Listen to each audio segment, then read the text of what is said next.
آج president F T C سی آئی عاطف اکرام شیخ صاحب کی سربراہی میں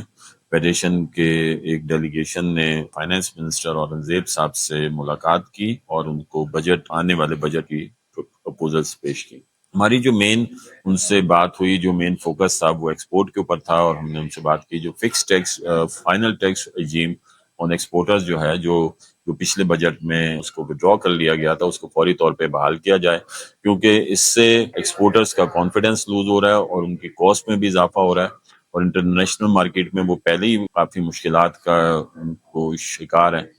تو یہ جو فائنل ٹیکس رجیم ہے اس کو فوری طور پہ بحال کیا جائے. دوسرا ہماری ان کے سپر ٹیکس کی بات ہے. سپر ٹیکس کا ہمارا مطالبہ تھا کہ فوری طور پہ اس کو ابالش کیا جائے اور اس کو بھی فوری طور پہ واپس لیا جائے، کیونکہ اس سے بھی کاسٹ میں اضافہ ہو رہا ہے. اور اس کے ساتھ جو ہے وہ جو ایک بہت ہی ارینا مسئلہ آ رہا ہے، جو یہ 4% further tax to unregistered person, اس کو بھی ہمارا مطالبہ تھا کہ فوری طور پہ واپس لیا جائے،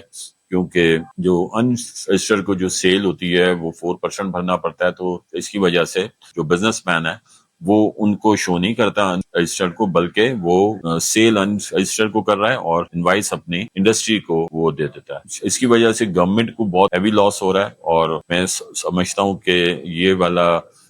جو ہمارا مطالبہ ہے وہ کافی دیرینہ، کافی پرانا مطالبہ ہے، اور اس کو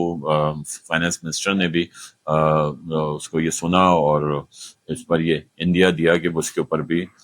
ورکنگ ہوگی. تیسرا جو ہمارا پاکستان کاٹن انر ایسوسیشن کی طرف سے جو ہمارا مطالبہ تھا وہ یہی تھا کہ جو بنولا اور کھل کے اوپر جو سیل ٹیکس ہے اس کو فوری طور پہ واپس لیا جائے، کیونکہ ان پٹ ٹیکس جب اس کے اوپر نہیں ہے تو پھر وہ آؤٹ پٹ ٹیکس جو ہے وہ نہیں پے کر سکتے. میں سمجھتا ہوں بہت اچھی میٹنگ ہوئی ہماری فائنانس منسٹر سے، اور بہت ساری باتوں پہ انہوں نے یہ دیا کہ وہ ان پروپوزلز کو اگلے بجٹ میں شامل کریں گے، اور انشاءاللہ اگلا بجٹ جو ہے بہت اچھا ثابت ہوگا پاکستان کی اکنامی کے لیے.